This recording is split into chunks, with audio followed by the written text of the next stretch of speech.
হে আল্লাহ, তুমি আমাকে এমন স্ত্রী দাও এবং তুমি আমাদেরকে এমন ছেলে পিলে আল আওলাদ দাও যেগুলোকে চোখে দেখতে গেলে চোখ ঠান্ডা হয়ে যায়, মন জুড়িয়ে যায়, প্রাণ জুড়িয়ে যায়। এবং যে ছেলেগুলো আর যেই বিবিগুলো দুনিয়াতে আর যত মুমিন আছে, পুরুষদের জন্য পুরুষ এবং নারীদের জন্য নারী, এরা যেন মডেল হয়ে যায়, আদর্শ হয়ে যায় এবং তাদের কাছে যেন ইজ্জত ও সম্মান নিয়ে বসতে পারে, এমন তুমি আমাকে স্ত্রী দাও আর এমন তুমি আমাকে বাল বাচ্চা বা ছেলে পেলে দাও। দোয়া করছি, বললাম। এবার প্রথমে মাথায় রাখতে হবে, আপনি আমার মুখ থেকে ওয়াজ শুনলেন, যারা বিয়ে শাদী করে ফেলেছেন তো করেই ফেলেছেন, যাদের বিয়ে হয়নি তারাকে এই কথাটা ভাবতে হবে কি, যে বিয়ে শাদী করে নিব আর নেওয়ার পরে আল্লাহর সামনে দোয়া করতে আরম্ভ করবো যে আল্লাহ তুমি আমাকে চোখ জোড়ানো স্ত্রী দাও। তার আগে একটা পর্ব আছে। সেই পর্বটা কি? স্ত্রীকে গ্রহণ করার কালে সমগ্র দুনিয়ার মানুষকে এই ফর্মুলাটাকে মেনে বিবাহ করতে হবে, তারপরে দোয়া করতে হবে যে ফল ধরবে, তাছাড়া ধরবে না।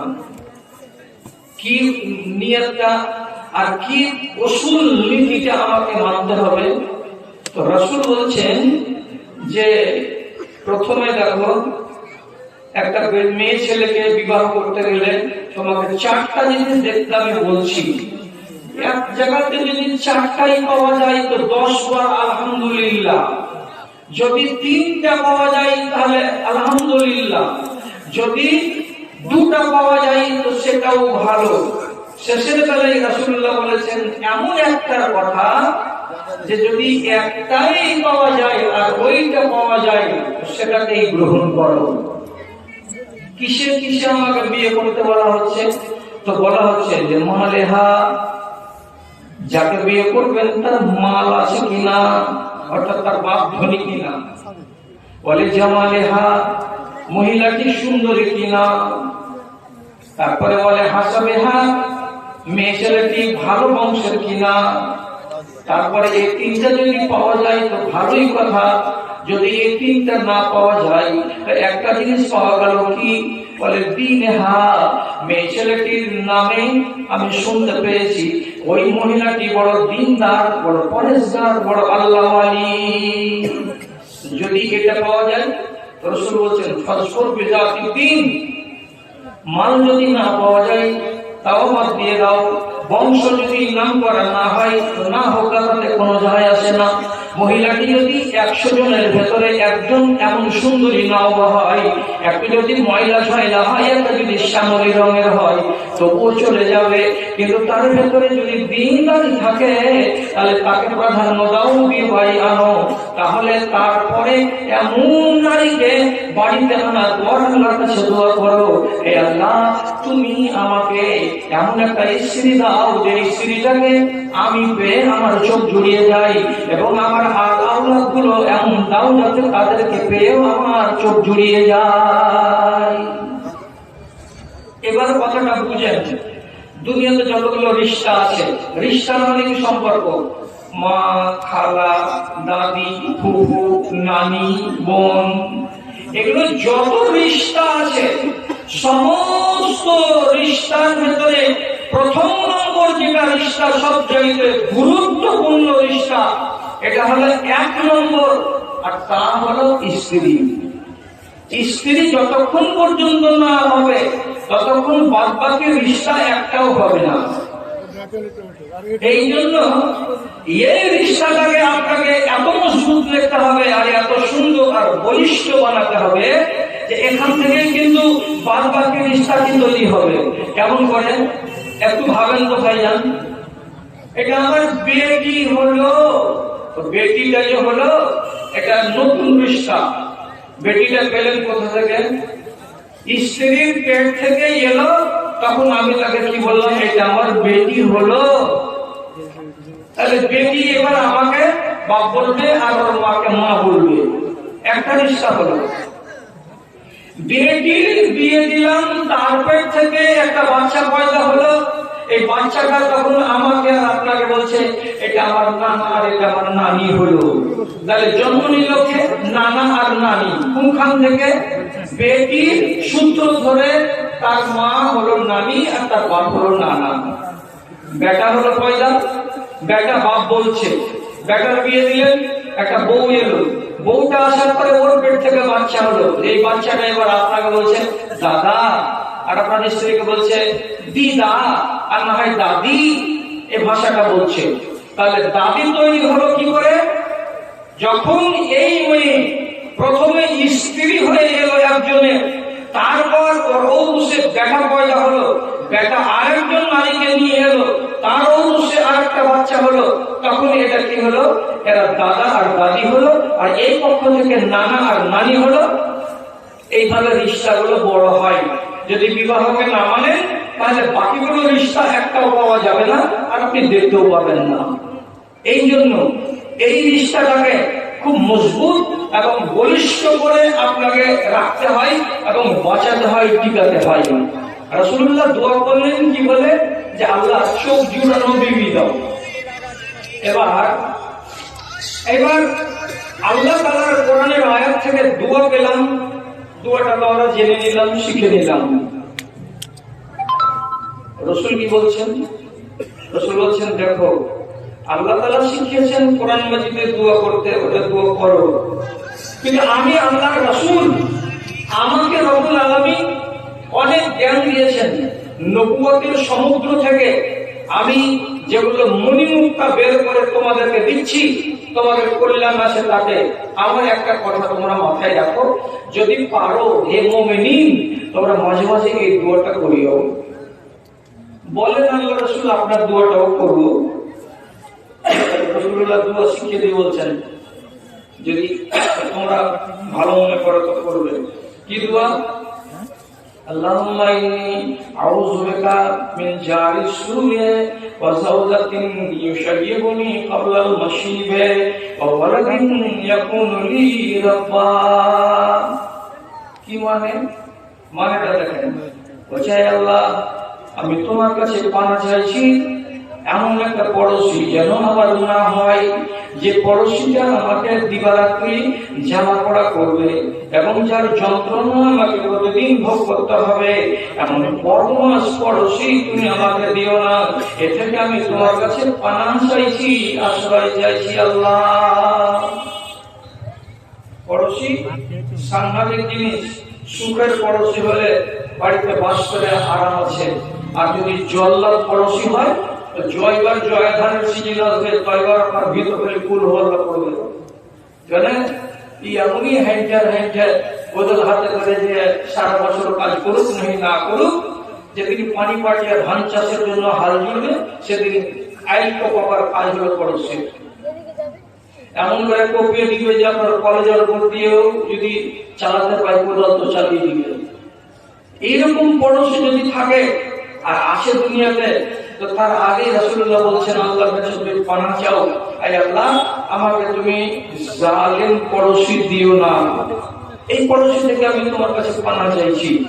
আরেকটা তারপরে কি শব্দ এলো?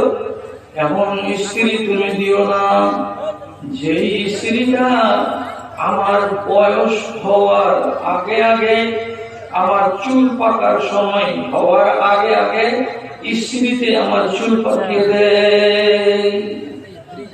কোন কথা? যে চুল পাকার সময় হয় 50 বছরে 45 বছরে, তার আগেই চুল পেকে গেল, তো কে পাকাইলো?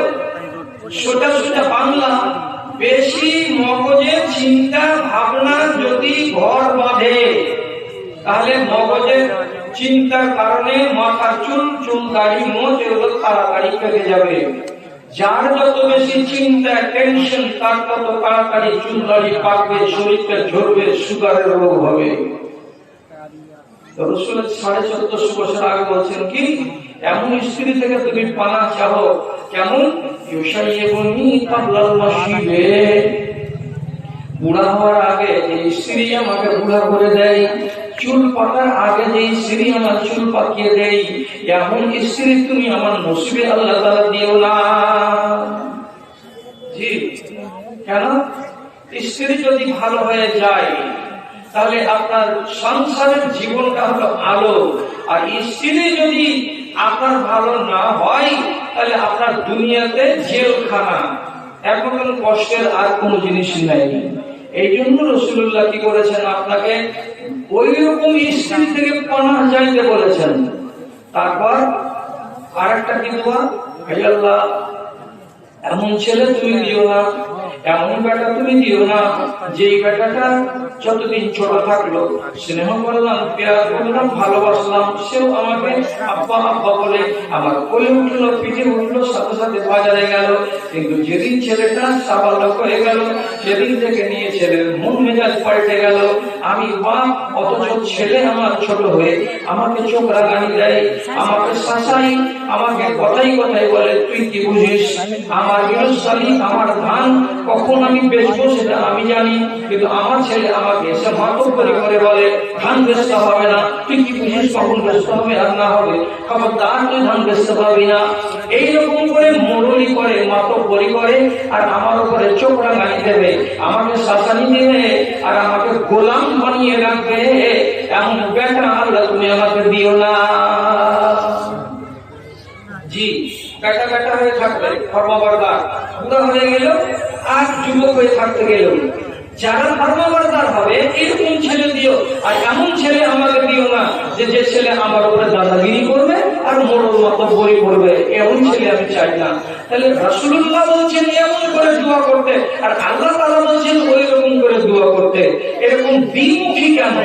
দ্বিমুখীর মানে হলো যে মানুষগুলো দ্বিমুখী হয়, মানুষগুলো দ্বিমুখী হয়। নারী ভালো হতে পারে আর নারী মন্দ হতে পারে, ছেলে ভালো হতে পারে, ছেলে মন্দ হতে পারে। এই জন্য আল্লাহ তাআলা আগে আপনাকে শেখালেন ভালো জিনিস আমার কাছে চাও, আর রাসূলুল্লাহ আপনাকে তালিম দিলেন কি বলে, মন্দ জিনিস যেন আমার কপালে না আসে। তাহলে দুটো কথার ভেতরে সমন্বয় আছে, দুটো কথার ভেতরে তালমেল আছে। এমন কথাটা নয় যে একেবারেই একটা কথা আর একটা কথার পরিপন্থী, একটা কথা আর একটা কথার একবারে সম্পূর্ণ খেলাফ বা উল্টা, এটা নয়।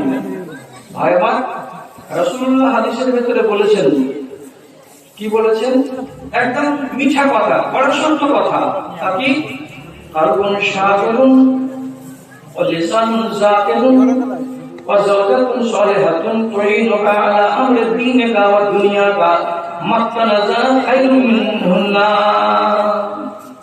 বলে তিনটা জিনিস যদি তোমার কাছে থাকে তাহলে তোমার কাছে ধীরু ভাই আম্বানির যত টাকা আছে, কত বড় সম্পদ সব ফেল আছে, তোমার সম্পদের কাছে কি কি তিনটা সম্পদ আল্লাহ রাব্বুল আলামিন বলছেন, তোমার অন্তরটা যদি শুকরগুজার হয়, তোমার মনটা, তোমার জিহ্বা, তোমার ঠোঁটটা, তোমার মুখটা যদি সবসময় আল্লাহর জিকিরে মগ্ন থাকে, মাঝে মাঝে মাঝে মাঝে সারা দিনের ভেতরে আল্লাহর জিকির তোমার মুখ থেকে বের হয়।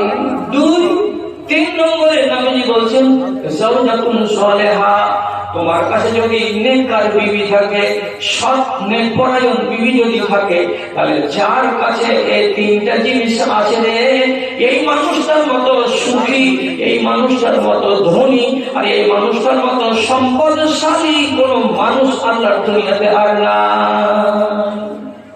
তিনটা জিনিস, মুখটা ভিজা থাকবে কিসে, তো জিকিরে, আর মনটার ভেতরে সব সময় থাকবে কি, আল্লাহর শুকরিয়া, যে হালাতে আছি এই ভালো আছি, কেমন আছে, আলহামদুলিল্লাহ, খুব ভালো লেগেছেন আল্লাহ তাআলা। কেন, আমার থেকে আরো অভাগা আছে, অনেক খারাপ লোক আছে। আপনাকে জিজ্ঞেস করা হলো ফসল পানি কেমন হয়েছে এই কাজ? আলহামদুলিল্লাহ। যা হয়েছে খুব ভালো হয়েছে। কেন আলহামদুলিল্লাহ? গতবার 250 মণ হয়েছিল, এবার হয়েছে 200 মণ। আলহামদুলিল্লাহ কেন পড়বেন? বলে যে আমার থেকেও ভালো লোক আরো আছে যার এতটিও জুটেনি, অতএব তার তুলনায় আমি অনেক বেশি পেয়েছি। এই জন্য আপনার মনটাকে, জীবটাকে সবসময় এরকম রাখতে হবে যে আমার মন হচ্ছে শুকর গুজার মন। আমি ছোট কম করে পেতে গেলেও আলহামদুলিল্লাহ, আমি বেশি পেতে গেলেও আলহামদুলিল্লাহ। তাহলে দুটো জিনিস। আর 3 নম্বর, বাড়িতে আছে আপনার কেমন স্ত্রী? সালেহা, নেককার, দিনদার, আল্লাহ ওয়ালি, পরেজগার। আবার সে কি করবে? আপনাকে সাহায্য করবে। কয় দিকে? দুনিয়ার বিষয়ে সাহায্য করবে এবং দিনের বিষয়ে আপনাকে সাহায্য করবে। আপনার দিনদারিটা কেমন হচ্ছে সে ব্যাপারেও আপনাকে হেল্প করবে, আর আপনার দুনিয়াদারিটা ঠিক হচ্ছে কি না হচ্ছে সেটাও আপনাকে সাহায্য করবে, হেল্প করবে। জি, দুনিয়ার একটা কথা শুনেন। দুনিয়ার একটা কথা শুনেন। এক রিক্সাওয়ালা সারাদিন রিক্সা খেলে বাড়ি এসেছে সন্ধ্যাবেলায়, স্ত্রী খেতে দিয়েছে 2টা গমের রুটি আর এতটুকুনি ডাল খুঁড়িতে। ডালগুলো গাঢ় নয়, পাতলা। এই ডাল আর 2টো রুটির সামনে চাটাই করে বসে যখন খেতে দিয়েছে স্ত্রী, তো সাথে সাথে জানালা খুলে সামনের দিকে দেখছে 3 তলা বাড়ি একটা লোকের। তো বিবিকে শুনিয়ে বলছে, দেখ দেখ দেখ, এটা কি হিংসা আল্লাহ তাআলা দিয়ে ভাষাটা খারাপ করে বলছে, এই যে দেখছো 3 তলা বাড়ি হারামজাদা, একখান কুটা ভেঙে দুখান করেনি, এক শরীরের এক বিন্দু সারাদিনে ঘাম ঝরেনি। অথচ এই শয়তানকে দেখো রাতের বেলায় ওর বাড়ি বিরিয়ানির প্যাকেট আছে, মোটা মোটা পোল্ট্রি মুরগির রানকে চাবাচ্ছে, এত বড় প্লেটের এতটি খেলো, বাদবাকি ফেলে দিল। আর সারাদিন রিক্সা চালিয়ে এসে পাছার চামড়া উঠিয়ে আর গোটা গাকে ঘামিয়ে আর ঘুমিয়ে সন্ধ্যাবেলায় যদি এসেছি, নসিবে যদি এসেছি, তো 2টা গমের রুটি পুরা আর 1 থলি ডাল। তাহলে লোকটার মুখ থেকে অভিযোগের কথা বেরিয়ে এলো। সাথে সাথে স্ত্রী ওখানে বসেছিল, আর হাতটা নিজে তুলে নিয়ে গিয়ে একবারে পুরুষের মুখে এমনি করে চেপে ধরে বলছে, আরেকবার বলবো না, আরেকবার বলবো না এটা কথা। মুখটাকে হটিয়ে দিয়ে বলছে, কেন তোকে আবার কেন বিষ লাগলো? আমি বললাম, তো স্ত্রী যদি নেককার হয় তো আপনাকে মদত করবে সব জায়গাতেই। আপনি দেখেন, একটা লোকের আপনি শিকায়ত করছিলেন আর নিজের খাকসারি দেখাতে গিয়ে আল্লাহ তাআলার ভুল ধরতে গেছিলেন যে সারাদিন কামাই করে এসে এতটুকুনি ডাল দিয়ে আমাকে খেতে আমার তকদিরে জুটিয়েছে। স্ত্রী বলছে, শিকায়ত করিও না, তুমি আল্লাহর শুকরিয়া আদায় করো। ডাল খেয়ে শুকরিয়া বলছে, তাহলে খানাটা খা, 5 মিনিট রেখে দাও।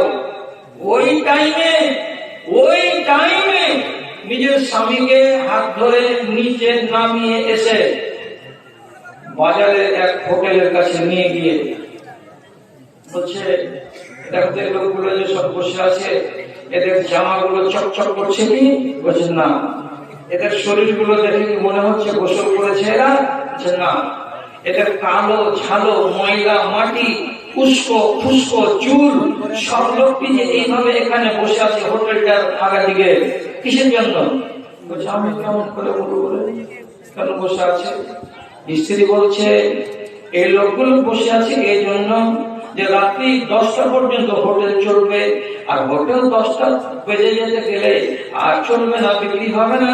তখন খানাগুলোকে নষ্ট না করে হোটেলের মালিক এই লোকগুলোকে কাউকে 1টা রুটি দেবে, কাউকে 1.5খানা রুটি দেবে, কাউকে এতটুকু ডাল দেবে, কাউকে এতটুকু সবজি দেবে। আর ওই আশাতে বেচারারা এই জায়গাতে বসে আছে কখন থেকে, তোমার দিক থেকে পাবে কয়টায়? রাত্রি 10টায়। তাহলে তুমি বলো, এই লোকগুলোর সাথে তুমি ভালো আছো কিনা বলো তো? বলছি 100 বার ভালো। আমার তো খানা রেডি, রিক্সা রাখলাম, বলিতাম ঘরে ঢুকলাম, তুমি আমার জন্য সব বিছিয়ে রেখেছ, খানা তৈরি করে রেখেছ। যদিও তরকারিতে আমার মাছ আর মাংস নেই, তবে এদের চাইতে তো অনেক ভালো। তো বিবি তখন সাথে সাথে বলছেন, এই জন্য আল্লাহ রাব্বুল আলামিনের নবী বলেছেন, লা তানজুর ইলা মান হুয়া আরফা মিনকা। এই মানুষ, তুমি জীবনে কোনোদিন তোমার চাইতে যারা উঁচু মানের ওদের দিকে নজর দিয়ে তাকাতে যেও না। ওদের দিকে দেখতে গেলে তোমার ঈমান নষ্ট হয়ে যাবে, তোমার ভেতরটা জ্বলে পুড়ে যাবে, তোমার মনের ভেতরে হিংসা তৈরি হয়ে যাবে। তাহলে কাকে দেখতে হবে? উনজুর ইলা মান হুয়া দুনাকা। তোমার চাইতে যারা ছোট, তোমার যদি একতলা বাড়ি থাকে পাকা, তো যার পাকা বাড়ি নাই ওর দিকে তাকাও। তোমার বাড়িতে যদি গলিতে ট্রাক্টর থাকে, যার বাড়িতে গলিতে একটা ট্রাক্টর আছে, এমন ট্রাক্টরওয়ালা বাড়ির দিকে না তাকিয়ে এমন একটা বাড়ির দিকে তাকাও যার বাড়িতে একখানা কেবলমাত্র সাইকেল খাড়া করা আছে। অর্থাৎ আপনি যেই জায়গাতে আছেন সেই জায়গা থেকে উঁচু জায়গার দিকে তাকাতে চেষ্টা করবেন না, সবসময় আপনার থেকে যারা নিচু আছে তাদের দিকে তাকাবেন। তাহলে মনে মনে বলবেন, আল্লাহ রে, আমার বেটারটা একটা পুরানাই হোক না কেন, মোটর সাইকেল তো আছে, কিন্তু আমজাদ আলীর বাড়িতে একটা মোটর সাইকেলও নাই, সেদিক দিয়ে আমি তো ভালো আছি আলহামদুলিল্লাহ। আপনি যদি দেখেন আপনার বাড়িতে 50 মণ ধান আছে, কিন্তু আপনার পড়োশি ইজাবুল হকের বাড়িতে 25 মণ ধানের বেশি নাই, তাহলে আপনি ওদের দিকে তাকান, তাকে নিজেকে বড় লোক মনে করেন আর মনে মনে বলেন, আলহামদুলিল্লাহ আমি ওর চাইতে অনেক ভালো আছি। এতে হবে কি? ঈমানটা ভালো হবে। আর যারা আপনার চাইতে বড় আছে, দোতলা বাড়িওয়ালা, তিনতলা বাড়িওয়ালা, তাদের দিকে যদি দেখতে চান তো আপনার মনটা অনেক কষ্ট পাবে, মনের ভেতরে হিংসা বিদ্বেষ জন্ম নেবে, আর আজে বাজে কথা কল্পনায় চলে আসবে, তখন আপনি গুনাহগার হয়ে যাবেন। ও স্বামী আমার, আমি তোমার বাড়িওয়ালি হয়ে তোমাকে বলছি, আমার সাথে সাথে বাড়ি চলো, আমি তোমার জন্য যে খানাটা করেছি সেটাই খাও। এই 5 তলা বাড়িওয়ালার দিকে তাকাতে যেও না। বাড়ি এসে খুশি মনে এই আলু সানা ভর্তা এতটুকু আর এতটুকু ডাল দিয়ে 2খানা রুটি খেয়ে নেওয়ার পরে লোকটা বলছে আলহামদুলিল্লাহ। এবার এই দিনটাই 5 মিনিট আগে জ্ঞানের অভাব ছিল বলে কি ছিল? এই মনটা ছিল না শুকুর। এখন জ্ঞানের আলো ফুটলো, এই মনটা হয়ে গেল শুকুর গুজার। বিবির প্রশংসা করতে গিয়ে আল্লাহ রাব্বুল আলামিন নবীকে বললেন, তোমাকে তোমার দ্বীনের বিষয়ে তোমার মদত করবে আর তোমার ধর্মের বিষয়ে তোমাকে মদত করবে। এমন একটা বিবি যদি তোমার ভাগ্যে জুটে যায়, তাহলে তোমার মতো ভাগ্যবান আর কে আছে? এটা রাসূলুল্লাহ নিজে বলছেন, ভালো করে বুঝেন।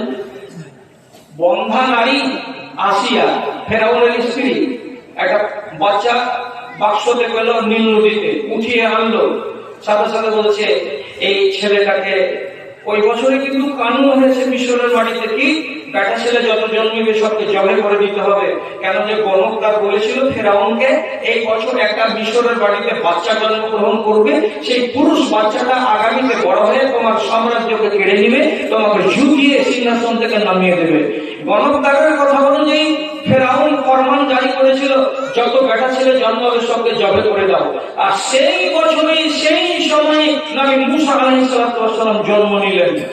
ফেরে ফুরে গেছে পেয়েছে, শেষ পর্যন্ত মুসা নবী কোথায় এলেন? তো ফেরাউনের আঙিনাতে। কথায় কি বলে? যেখানে বাঘের ভয় আর সেখানে সন্ধ্যা হয়। ফেরাউনের বাড়িতে এলো ওই সিন্ধু, আর দেখার পরে বাড়িতে সব আনাগোনা চলছে। এমন সময় ফেরাউনের কানে খবর গেল, বাদশা নামদার, কিন্তু বাদশা নয়, হল আল্লাহ, বল আয়াযু বিল্লাহ। হারাম করে নিজেকে আল্লাহ বলেছিল। তো বলছে, মাবুদ আইনাতে জানতে দেখেন কি অবস্থা হয়েছে। দৌড়ে গিয়ে যদি যাচ্ছেন, তোমার বিবির করে একটা ছোট 2 মাসের 15 দিনের 20 দিনের একটা বাচ্চা কোলে করে নিয়ে আসে, দুধের স্বাদ ঘোলে। যে নারীর বাচ্চা হয়নি তাকে জিজ্ঞেস করেন বাচ্চার স্বাদটা কি। বাচ্চাটাকে পেয়েছে তো বুকে করে নিয়ে আসে। ফেরাউন যে বলছে, আসে কে? এটা একটা বাচ্চা। বেটা না বেটি? বেটা। দাও, বাচ্চাটা মেরে গলিতে নিয়ে চলে জবে করতে হবে। কেন? পুরুষ বাচ্চা। কোরআনে লেখা আছে স্পষ্ট করে, আমার কথা নয়। ফেরাউনের স্ত্রী আসিয়া তার স্বামীকে বলছে, কুররাতু আইনিন লি ওয়া লাকা লা তাকতুলুহু। এই বাচ্চাটা তোমার চোখটাকে জুড়িয়ে দেবে, আমার চোখটাকেও জুড়িয়ে দেবে, একে কতল করিও না। এটা মিশরের বাচ্চা নয়, এটা বাইরের বাচ্চা। বাচ্চাটাকে রাখো, এই বাচ্চাটা তোমার প্রাণকে ঠান্ডা করবে, আমার প্রাণকে ঠান্ডা করবে। এই কথাটা আরবিতে আল্লাহ রাব্বুল আলামিন কোরআন মাজিদের ভেতরে ঢুকিয়ে রেখেছেন। কার উক্তি? তো ফেরাউনের স্ত্রী আসিয়ার উক্তি। এই আসিয়া যখন বললেন যে তোমার চোখ জুড়াবে এবং আমার চোখ জুড়াবে, একটা দিনদার, পরেশগার, ইমানদার স্ত্রী নিজের স্বামীকে সৎ পথে নিয়ে আসার জন্য একটা নেক মাশওয়ারা দিলেন, তোমার চোখ জুড়াবে স্বামী। পুরুষ কি বলছে? বাল্লাকে লেনসালি, আমার বাড়িওয়ালি, তুমি যখন জেদ করছো যে বাচ্চাটা মারতে হবে না, এটা আগামী দিনে তোমার চোখ জুড়াবে এবং আমার চোখ জুড়াবে, তো আমি তোমার স্বামী বলছি তোমার চোখ জুড়াবে। এটা ঠিক হতে পারে, কিন্তু আমার চোখ জুড়াবে না। আমি আমার চোখ এই বাচ্চাকে নিয়ে জুড়াতে যাব না। আমার চোখে দিয়ে আমার জুড়াকে আমি চাই না। চোখ আমার জুড়াবে না, তোমার চোখ জুড়াবে, জুড়া। আমার চোখ জুড়ানো দরকার নেই, আমি এটা প্রয়োজন মনে করি না। আমি তো লম্বা, শেষ পর্যন্ত নীল নদীতে ডুবে মরল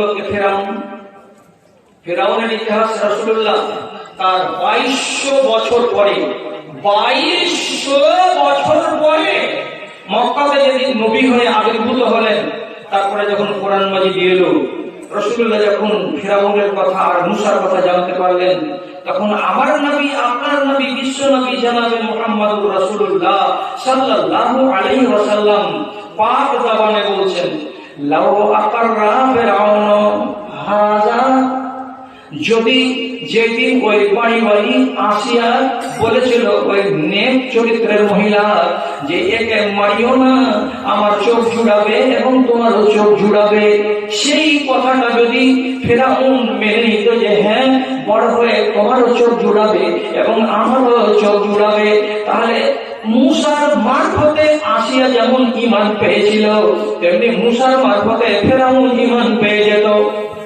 মুসার মারফতে আসিয়া যেমন জান্নাতের ভাগীদার হতে পেরেছে, তেমনি মুসার মারফতে ফেরাউনও আল্লাহর রেজামন্দি হাসিল করে সেও জান্নাতি হতে পারত।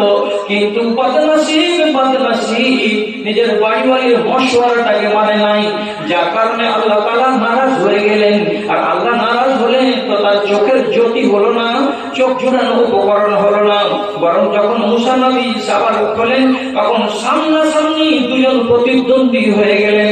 স্পষ্ট বলা হলো, তুমি আমার দুশমন, আমি তোমাকে দেখতে চাই না। তাহলে ভালো বিবি হলে ভালো মশওয়ারা দেবে আপনাকে দিনের বিষয়ে এবং দুনিয়ার বিষয়ে, এই কথা তো মানতেই হবে। ভাইজান আমার, রাসূলুল্লাহ আপনাকে চাইতে বললেন কেমন? জাওজান সালেহা, যেই নেক স্ত্রীটা আপনাকে ধর্মের বিষয়ে সাহায্য করবে, সহযোগিতা করবে, আর আপনার দুনিয়ার বিষয়েও সাহায্য সহযোগিতা করবে। এরকম স্ত্রী নেই দুনিয়াতে, যারা আপনার ঘর গৃহস্থালী কেমন করে করতে হয়, কেমন করে করতে হবে, মামলা মোকদ্দমা, কেস কাছারি, গায়ের ঝামেলা, ঝগড়া ইত্যাদি সব বিষয়ে আপনার স্ত্রী আপনাকে মশওয়ারা দিতে পারে। এবং তাই একটা দুটো এরকম স্ত্রী নেই, অনেক স্ত্রী আছে, ওর কথা শুনতে গেলে লাভ আছে আর কথা না শুনতে গেলে লোকসান আছে। ভালো করে বুঝেন, কথা বুঝেন। আপনাদের সামনে আমি এর আগে বহুবার এসেছি, এক একবার আপনাদের সামনে এক এক বিষয়ের কথা বলেছি। আজকে আপনাকে এই বিষয়ের উপরে কথা বলবো 1 ঘন্টা। 1 ঘন্টার ভেতরে আমার বক্তব্যকে আমি শেষ করে দেবো ইনশাআল্লাহ। খেয়াল করুন, মদিনার মাটিতে একটা ইহুদি নেতা ছিল, তার নাম হলো কাব বিন আশরাফ। তার নাম কাব বিন আশরাফ, এটা হলো ইহুদিদের নেতা, বিশাল বড় নেতা। সেই নেতা, মুসলমানেরা যখন বদরের যুদ্ধে জয়ী হয়ে গেল, তখন ইহুদির গায়ে জ্বলন শুরু হলো। জ্বলনে এমন শুরু হলো যে এদিকে সেদিকে চিঠি পাঠায়, লোক পাঠায়, আর বলে, রে তোরা কি করছিস রে, তোরা 1000টা লোক নিয়ে কেন আসছিস রে, তোরা তাড়াতাড়ি করে প্রস্তুতি নে, 5000 লোক নিয়ে মোকাবিলা কর, মুহাম্মদকে পরাস্ত করতেই হবে এবং ওর চেলা চামচাগুলোকে মেরে শেষ করতেই হবে, না হলে তোদের রেহাই নেই। যত সাহায্য করতে হয় আমি করবো, যত রকমের অস্ত্র লাগে আমি তোদেরকে দেব। এটা জাতিতে কি? ইহুদি জাতি, ইহুদি। এর কাছে মাল ছিল ঢের, প্রচুর মাল ছিল। এই মালের গৌরব সবসময় দেখাতো। আর মানুষের কোন জিনিস কেউ টাকা ধার করবে তো কোন জিনিস বন্ধক রাখতে হবে, তো বন্ধক রাখতে গেলে সব সময় চাইতো ইলিয়াদি তরবারি। আপনি তরবারি দিলেন একখানা বড়, এটা অস্ত্র, কতটি গম পাবে? 20 কেজি। যেদিন 20 কেজি গম শোধ দিতে পারবে সেদিন তরবারিখানা ফেরত নিয়ে যাবে। যদি 20 কেজি গম শোধ দিতে না পারে আর মেয়াদ কেটে যায়, তরবারি আর ফেরত পাবে না। এই শয়তানের বুদ্ধি ছিল এমন কঠিন মিজাজের, কাউরি কাছে নেবে তীর, 20 খানা তীর দাও, 25 কেজি গম নিয়ে যাও। কাউকে বলবে ধনুক দাও, একখানা ধনুক দাও, 5 কেজি খেজুর নিয়ে যাও। এইভাবে অস্ত্র নিজের কাছে এত জমা করে রেখেছিল যে ওই অস্ত্র নিয়ে একবার যুদ্ধ করা যাবে। এর নাম কাবিল আশরাফ। যখন দেখা গেল যে দারুণ যন্ত্রণা শুরু করে দিল, তখন রাসূল তার যন্ত্রণাকে থামতে না পেরে একদিন মদিনার মসজিদে কথা বলতে বলতে তিনি জোরের সঙ্গে আওয়াজ দিয়ে বলছেন, মানলে কাবিল ইবনে আশরাফ, ওরে আমার সাথীরা, তোরা এতজন লোক এখানে আছো, কে আছো কাবিল আশরাফকে সামনে নিতে পারবে? কি বুঝলেন? কে আছো কাবিল আশরাফকে সামনে নিতে পারবে, যাতে কেউ ঘুরা করে টের না পায় যে কে মেরেছে, কখন মেরেছে, কিভাবে মেরেছে, কেমন করে মেরেছে। কেউ আছো? মানে এতটাই জীবনটাকে অতিষ্ঠ করে দিয়েছিল এই মালাউন। তখন রাসূল বলতে বাধ্য হলেন, কেউ যদি থাকো সাহাবীরা একে ছাড়তে পারবে তো জলদি করে বলো যে হ্যাঁ পারবো। মুহাম্মদ ইবনে মাসলামা, মোহাম্মদ বিন মাসলামা বলে এক সাহাবী খাড়া হয়ে বলছেন, আল্লাহর রাসূল, একে ছাড়তে যদি কেউ পারে তো আমি পারবো। কেন পারবো? ওর সাথে আমার লেনাদেনা আছে, ওর সঙ্গে আমার গল্প আছে। জাহেলিয়াতের যুগে আমি আর ও দুজন আমার বন্ধু ছিলাম, আমাদের অন্তরঙ্গ বন্ধুত্বাই আছে, মাখামাখি আছে। কাজে আপনার কোন লোক যদি তাকে ডাকে তো সহজে বের হবে না, আর আমি যদি ডাকি তো যখনই ডাকবো তখনই সে বের হয়ে যাবে। যদি মারতে হয় তো আমি মারতে পারবো। যাও, তুমি যখন মারতে পারবে তো তুমি মারো, যাও তো দেখি। কাবিল আশরাফকে মারার জন্য রেডি হলো কে? তো সাহাবী মুহাম্মদ বিন মাসলামা, সাথে আরো 3 জন লোক নিলেন। নেওয়ার পর রাসূলুল্লাহ মসজিদ থেকে প্রায় 7 কিলোমিটার দূরে একটা খেজুরের বাগানের মাঝখানে তার বাড়ি আছে। যদি শখ লাগে কাউরি তো এবার উমরা করতে যাবেন কিংবা হজ করতে যাবেন তো মুআল্লিমকে বলবেন যে কাবিল আশরাফের বাড়িটা দেখিয়ে দাও। সেই যুগে ওর বাড়ি ছিল পাথরের, আর ওর বাড়িটা কত কেরামতির ছিল জানেন? আর ইন্দারার মাঝখানে একটা দেয়াল ছিল, সেই দেয়ালটা করে 20 তলা থেকে উঠে এসেছে। এই পারে একজন লোক ইন্দারাতে বালতি নামিয়ে তুলবে, এই পার থেকে আর একটা লোক বালতি নামিয়ে পানি তুলবে, কেউ কাউকে দেখতে পাবে না। কেন এমন করা ছিল? রাজপ্রাসাদের ভেতরে কি হচ্ছে তুমি বাইরের লোক জানতে পারবে না, আর তোমাকে পানি দেওয়ার জন্য এইটুকু ব্যবস্থা করে রাখলাম। আর একটা দিওয়ার করে এতটুকু করে চওড়া, সব পাথর দিয়ে দিয়ে তৈরি করা বিল্ডিং বিরান পড়ে আছে আজকে। এবং মদিনার লোকেরা, মুসলমানদের তাদের ঈমান কত তাজা আপনি জানেন? ওর জমিটা 10-12 বিঘা জমির উপরে ওর বাড়িতে আছে, সেখানে খেজুরের বাগান আজও আছে, পাকা পাকা খেজুর পড়ে পড়ে পড়ে পড়ে থাকছে। মদিনার লোকেরা ঘেন্না করে কাবিল আশরাফের ডেরা কোন গাছের একটা খেজুরকে কুড়াই না, আর কেউ পাড়তেও যায় না। হারামি লোকের খেজুর খাও না। যখন 1984 সালে 85 সালে আমি প্রথম ছাত্র হিসাবে ইউনিভার্সিটিতে ভর্তি হলাম, তা আমাদেরকে বেড়াতে নিয়ে গেল স্কুল কলেজের পক্ষ থেকে। যখন ওই ডেরাতে গেলাম তো দেখছি পাকা পাকা তাজা তাজা খেজুর পড়ে আছে, এতগুলো খেজুর। জিজ্ঞেস করলাম যে ব্যাপারটা কি, এতগুলো বাগানে এতগুলো খেজুর ধরে আছে পড়ে আছে, কেউ উঠাচ্ছে না, তার মানে? তো যিনি গাইড ছিলেন তিনি বললেন, মদিনার কোন একজন লোক, কোন মুসলমান এক খেজুরকে খায় না, কেন যে এই মালাউনকে ঘেন্না করে, যেটা ছিল আল্লাহর দুশমন। দুশ্মনের কাছে খেজুর খাবো না। আমি তোরবে দুশ্মন হবে, হবে দুশ্মন হয়, ঘরবে ব্যাগ যা হবে হবে বলে আমরা ব্যাগ তৈরি করে করে কুড়ালাম আর ব্যাগে ভর্তি করে করে নিয়ে এসে গেলাম। হারাম তো নয়? যেন বলছেন কথাটা কি, এইরকম একটা লোককে মার্ডার করার জন্য নিযুক্ত করা হলো কাকে? মোহাম্মদ বিন মাসলামাকে। রাত্রি 8:30টার সময় এসে আওয়াজে বলছে, ও ভাই বন্ধু বাড়িতে আছো? তো চেনা চেনা আওয়াজ। আর রাত 8:30 যখন নিচে নামতে যাচ্ছে তখন বিবি ওকে বলছে, কোথায় যাচ্ছ? বলছে আমার এক বন্ধু আমাকে ডাকছে। কি করে জানলা তুমি বন্ধু? বলছে ওকে আমি জাহিলিয়াতের যুগ থেকে চিনি, ওর সঙ্গে আমার দহরম বহরম আছে, ওটা আমার বন্ধু, এটা মোহাম্মদ বিন মাসলাম আমাকে ডাকছে। স্ত্রী বলছে, ইন্নী উহিসু খাতারান ওয়ালা ইয়াখরুজু মিসলাকা ফিল লাইল, তোমার মতো লোকটা যেন রাতের বেলায় বাইরে না যায়, তোমার মতো লোকটা বাইরে গেলে বিপদ আছে এবং আমি বিপদের ঘন্টা ধ্বনি শুনতে পাচ্ছি, তুমি বাইরে যেও না, তোমাকে যেতে হবে না। স্ত্রীর স্বামী সম্পর্কে ওয়াকিবহাল যে আমার স্বামীটা হলো 2 নম্বর ডান দিকে, এরকম 2 নম্বর লোককে যদি বাইরে লোকেরা নির্জনে পাই তো রাতের বেলায় সামনে নিবে। তার জন্য স্ত্রী ওকে বলছে তুমি যেও না বাইরে, তোমার বিপদ আছে, যেও না। স্বামী বলছে হ্যাঁ আমার আবার কি হবে, আমার কিছু হবে না, আমি তো নেতা, আমি তো হাজার হাজার মানুষকে নিজের বশে করে রেখেছি, আর আমার কিছু হবে না বলছো তুমি, মানে কিছু হবে না। এত অনুরোধ করলো স্ত্রী, তো না শুনে বাইরে চলে গেল। আর যেমনি বাইরে যাওয়া মোহাম্মদ বিন মাসলামা বলছে পলিশিটা গেলেন, বলছে বন্ধু আজকে কি আতর মেখে এসেছো? হ্যাঁ বন্ধুর হাত দূর থেকে আতরের সেন্ট আসছে যে মন পাগল হয়ে যাচ্ছে, মুগ্ধ হয়ে যাচ্ছে। এই আতর পেলে কোথায়? এই 14 মানা আতরের কথা ভুলে যেয়ে বলছে এই আতর আমাকে মক্কা থেকে আমার শাশুড়ি দিয়ে পাঠিয়েছে, সেই আতর আমি ব্যবহার করছি। ওই জন্য বসি গল্প করি, গল্প করতে গিয়ে গল্প করবে ঘোড়ার ডিম। আরেকবার বলছে মাথা থেকে সেন্ট আসছে গো, মন ভরে যাচ্ছে, প্রাণ ভরে যাচ্ছে, জি জুড়িয়ে যাচ্ছে গো, মাথাটা কাট করো না গো দেখি।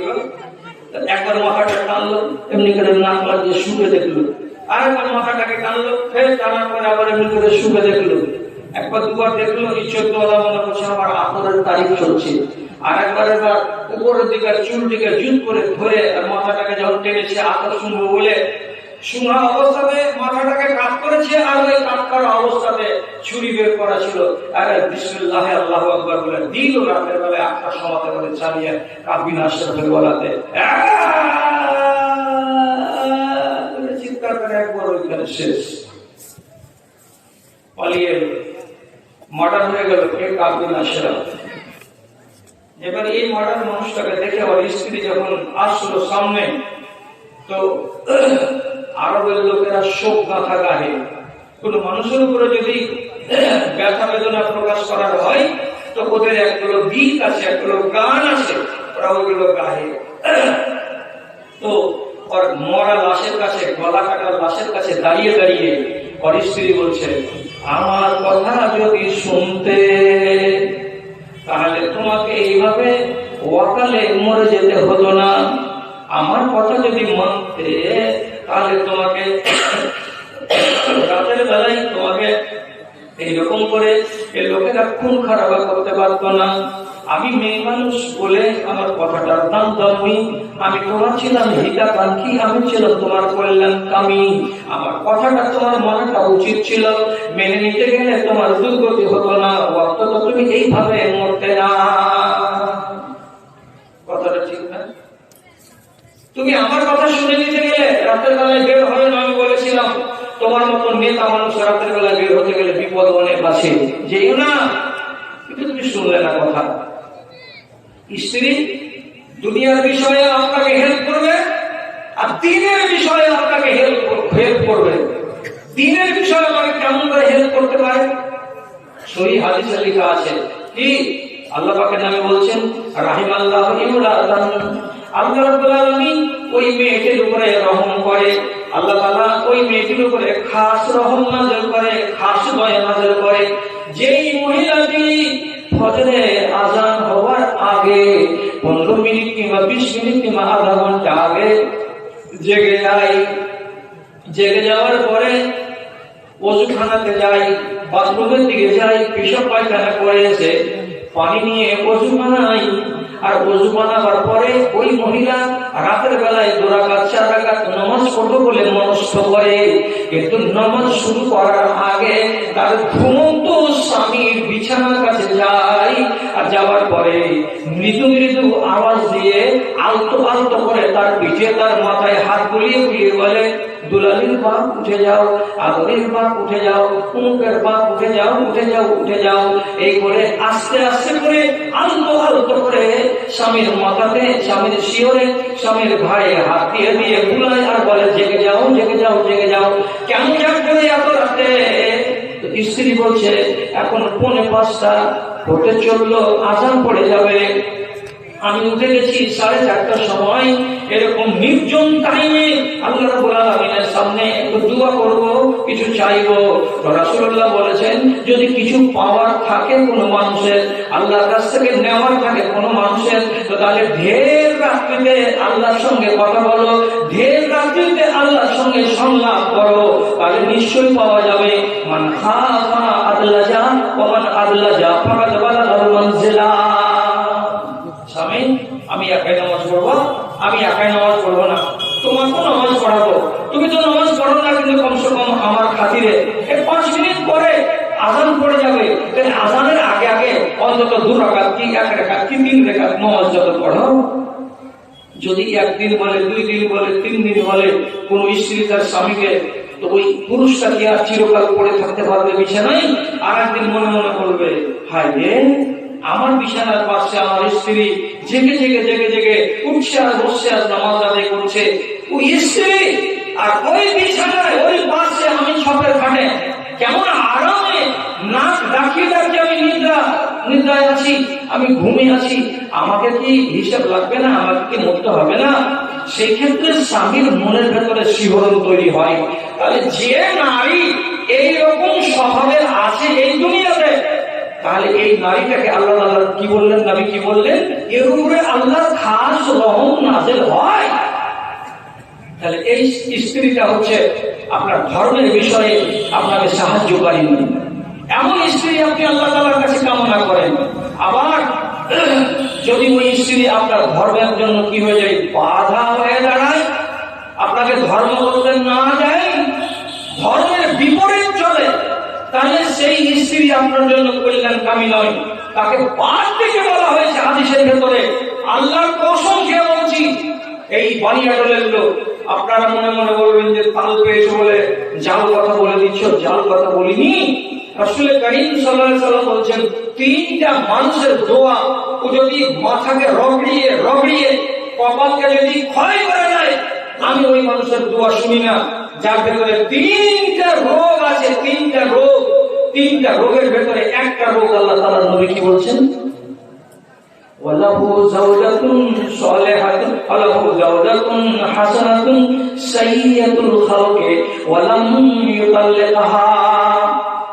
একটা মানুষ নামাজি এবং দিনদার এবং আল্লাহওয়ালা পরেশগার বটে, কিন্তু ওই মানুষটা নির্জন রাতে আল্লাহ তাআলার কাছে দোয়া চাইছে, এটা দাও সেটা দাও, আল্লাহ এই করো সেই করো, অনেক কথা বলছে আল্লাহ তাআলাকে, কিন্তু তারই বাড়িতে একটা স্ত্রী আছে, সেই স্ত্রীটা কেমন?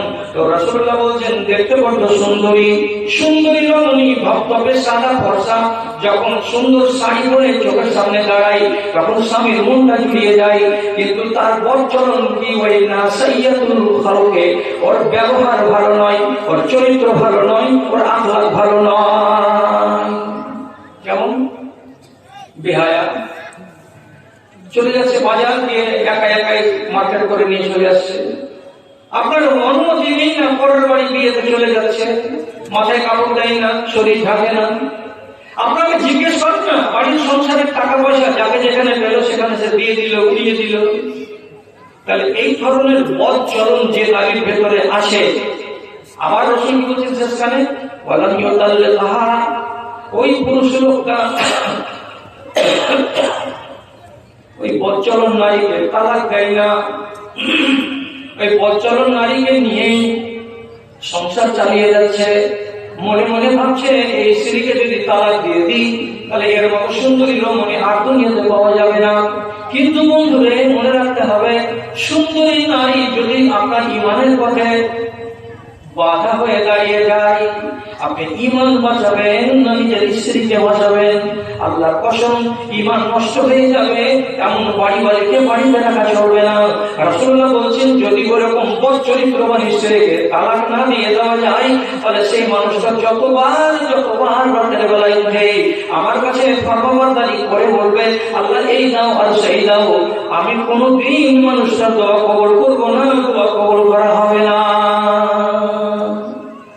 তাহলে এদিকে বদ নারী এই চরিত্র দেখবেন, আর ভালো নারী আপনাকে সাহায্য করে কোন কাজে, আপনার ভেতরে যেন ইবাদত জাগ্রত হয়, আপনার দ্বারা যেন কোনো ভুল না হয়ে যায়।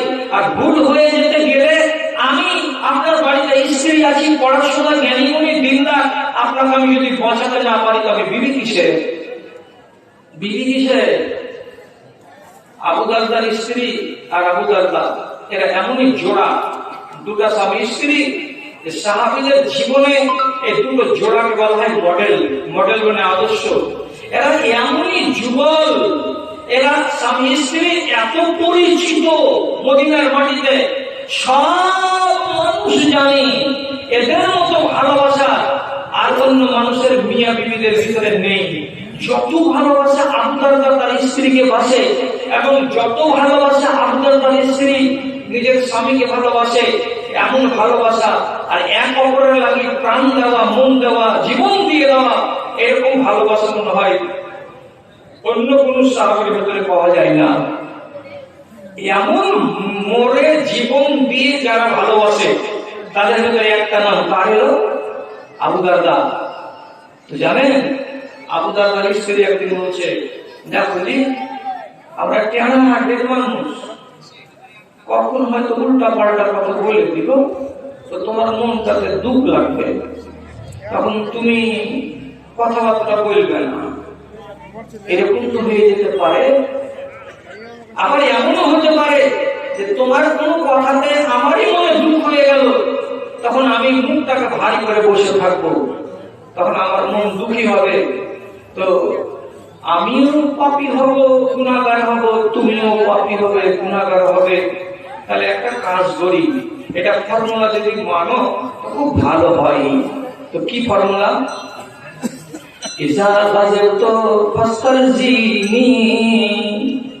আবু দারদা বলছেন, এবারে আমি যদি সংসারে চলতে গিয়ে কোনদিন তোমার উপরে রেগে যাই, কোনদিন যদি তোমার উপরে আমি ক্রোধিত হয়ে যাই, চোখ লাল হয়ে যাই, আর আমি কিছু উল্টা পাল্টা বকে দিই আর আমার মনটা খারাপ হয়ে যায়, তো তুমি আমার মতো করে রাগ করিও না, আমার মতো করে চোখ লাল করিও না, বরং তুমি একটু আওয়াজটাকে মৃদু করে, হালকা করে, মিঠা সুরে আমার কাছে এসে আমার ঘাটটাকে নেড়ে নেড়ে আমাকে মানিয়ে নিও, আমাকে রাজি করে নিও, তাহলে আমাদের সংসারে ফাটল ধরবে না। আবার উল্টা কি,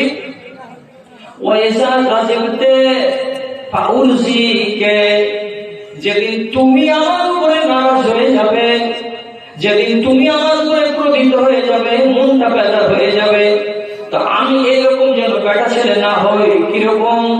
বেটি ছেলে তোর কোন দাম আছে, তুই রাগ করলি তো করগা, খাসনি জোহরের টাইমে তো না খালি তো না খাগা, খেলা পাবি তখন আপনি খানা খাবি, বেলা চলে গেল, আসর পার হয়ে গেল, মাগরিব চলে গেল, এশা পার হয়ে গেল, তো আপনি একবার তাদের খেতে বললেন না, মনে মনে বলবেন যখন খেলা পড়বে তখন আপনি খাবি। এইরকমটা হবে না, বরং কি হবে? তিনি বলছেন, ওই জায়গা দেখতে তুমি যদি আমার উপরে নারাজ হয়ে যাও আর তোমার মনটা যদি বেজার হয়ে যায়, তাহলে আমি তোমার স্বামী তোমার কাছে যাব, তোমার গোড়াতে বসে আমি তোমার চোখে চোখ ফেলে তাকাবো, আমি তোমার চিবুকে তোমার থুতনিতে এমনি করে পুরা আঙুল দিয়ে তোমার থুতনিটাকে মুখটাকে মেরে ছেড়ে আমার দিকে তাকাবো আর তুলে ধরবো, আর ধরার পরে আমি বারবার করে তোমাকে বলবো মুখটা হালকা করো, মুখটা হালকা করো, মুখটা হালকা করো। যখন আমি 3 বার বলবো মুখটা হালকা করো, মুখটা হালকা করো, তখন তোমার ওই ভারী মুখখানা হালকা হয়ে যাবে, তুমি হেসে যাবে, আমি তোমাকে হাসতে বলবো, তুমি রাজি হয়ে যাবে, আমি তোমাকে রাজি করে নেব। এইভাবে যদি আমরা দুজনে চলি তাহলে জীবনে আমাদের ঝগড়া হবে না। কথাটা ঠিক, কথাটা ঠিক। এরা দিনের বিষয়ে তার বিবি নিজের স্বামীকে কতটা মদত করলো। আমার কথা শেষ হতে চলেছে, পরবর্তী বক্তা চলে আসবেন। কেন যে আমি সোয়া 11টা পর্যন্ত এখানে আমার থাকার কথা হতে চললো। তো কি হলো, শেষে আবু দারদা যেদিন মারা যাচ্ছে, তো স্বামী মরে গেল, স্ত্রী থেকে গেল। স্ত্রী যে থেকে যাচ্ছে তো মরণের টাইমে এবার স্ত্রী আল্লাহ তাআলা বলছে, কি বলছে, আল্লাহুম্মা হাযা আবু দারদা ফাতামানি ওয়া নাকাহানি, এ আমার আল্লাহ, এইটা তো আমার স্বামী আবু দারদা আমাকে পেগাম দিয়েছিল এবং আমাকে বিয়ে করেছিল, আর বিয়ে করার পরে আমাকে বড্ড সুখের সংসার দিয়েছিল, আমি বড্ড তার উপরে রাজি ছিলাম, খুশি ছিলাম, আর সে আমার উপরে খুশি ছিল, রাজি ছিল। এই হালাতে আমার স্বামী আমার কাছ থেকে মরে গেল।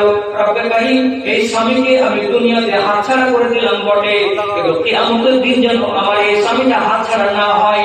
যেদিন কিয়ামতের দিন আমি এবং আমার স্বামী আমরা একই সঙ্গে হাসরের ময়দানে খাড়া হব, আমি জান্নাতি হব আর আমার স্বামী জান্নাতি হবে, সেদিন যেন আমার স্বামীর সঙ্গে নিকাহ পড়িয়ে দেওয়া হয়, আমি যেন আবু দারদাকে আরেকবার স্বামী হিসাবে পাই। দেখছেন, তখন দম যায়নি। আবু দারদা বলছেন, বিবি, আমাকে যদি কিয়ামতের দিন স্বামী হিসাবে পেতে চাও তাহলে তার 1 নম্বর শর্ত হলো এই যে তোমাকে আমার মরার পরে অন্য কোনো জায়গায় বিবাহ করা চলবে না। যদি কাউকে বিয়ে করে নাও তাহলে তুমি হয়ে গেলে ওই লোকটার স্ত্রী, আমার স্ত্রী আর রইলে না। কিয়ামতের দিন হাজার কাঁদলেও আমাকে পাওয়া যাবে না। যেই লোকটা পরে তোমাকে বিয়ে করেছে তার সঙ্গে তোমাকে জান্নাতে থাকতে হবে। এটা হলো নিয়মের কথা রাসূলুল্লাহ বলেছেন।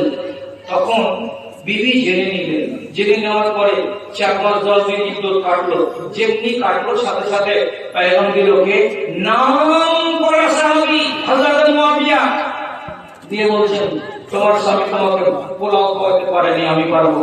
তোমার স্বামী তোমাকে 3খানা ব্লাউজ আর শাড়ি সারিয়ে দিতে পারেনি, আমি 4খানা দিতে পারবো। আমাকে বিয়ে করে নাও, আমি সুখ রাখবো, তোমাকে অনেক সুখ দিব, তুমি আমাকে বিয়ে করে নাও। আবু দারদার স্ত্রী বলছে, আল্লাহর কসম খেয়ে বলছি, আল্লাহর কসম খেয়ে বলছি যে মুআবিয়া, তোমাকে রব করে দেব এমন কোন জিনিস নেই তোমার ভেতরে। গুণ আছে তোমার ভেতরে, ভালো গুণ, তোমাকে স্বামী বলে বরণ করা যায়, কিন্তু একটাই শর্ত যে আমি আমার এই স্বামী যে কবরে চলে গেছে তাকে নিয়ে সন্তুষ্ট ছিলাম, কিয়ামতের দিন ওকে আমি আবার স্বামী বলে পাবো, কিন্তু ওকে যদি পেতে হয় তাহলে দুনিয়াতে অন্য কোনো মানুষের সঙ্গে আমার বিয়ে করা চলবে না। যদি বিয়ে করে নিই তাহলে কিয়ামতের দিন ওই স্বামী আমার হাত ছাড়া হয়ে যাবে। এই জন্য তোমাকে খবর দিচ্ছি, তুমি আমার প্রতি আর আশাই করে থাকিও না, আমি কোনো বেটা ছেলেকে আর জীবনে বিয়ে করবো না। দিনের বিষয়ে আপনার স্ত্রী আপনাকে মদত করবে, যদি ওই রকম স্ত্রী হয় তাহলে চাইবেন এমন স্ত্রী আল্লাহ তাআলার কাছে। আর যারা পেয়েছেন তারা ধনী। এখন আপনার জীবটাকে ভিজান আল্লাহর জিকিরে, আর আপনার মনটাকে শুকরিয়াতে ভরে রাখুন যে আল্লাহ আমাকে যা দিয়েছেন খুব ভালো দিয়েছেন। যাই হোক, কথা থেকে আগামী দিনের জন্য যেদিন বক্তা কম থাকবে সেদিন 1.5 ঘন্টা আপনার সঙ্গে ওয়াজ করা যাবে ইনশাআল্লাহ। এখন হায়াতে আছি, আল্লাহ যদি আরো 2 দিন রাখে। আমার হাতে কয়েকটা প্রশ্ন এলো, তো সেই প্রশ্নগুলো তাড়াতাড়ি করে উত্তর দিচ্ছি। ওখান থেকে আপনারা পরবর্তী বক্তাটাকে তাড়াতাড়ি নিয়ে আসেন। যদি কোন ব্যক্তির নামাজ চলাকালীন বায়ু নির্গত হয় তাহলে তার করণীয় কি? যখন বয়স নির্গত হয়ে গেল তখন ভিতর মসজিদে থাকতে গেলেও ওই লোকটার লাইন চিরে চিরে বাইরে চলে যাবে, খালি হাতটাকে এরকম করে উপরের দিকে তুলে থাকবে। তাহলে আপনি বুঝে নেবেন যে এই লোকটার নিচু দিক দিয়ে কিছু বেরিয়ে গেছে।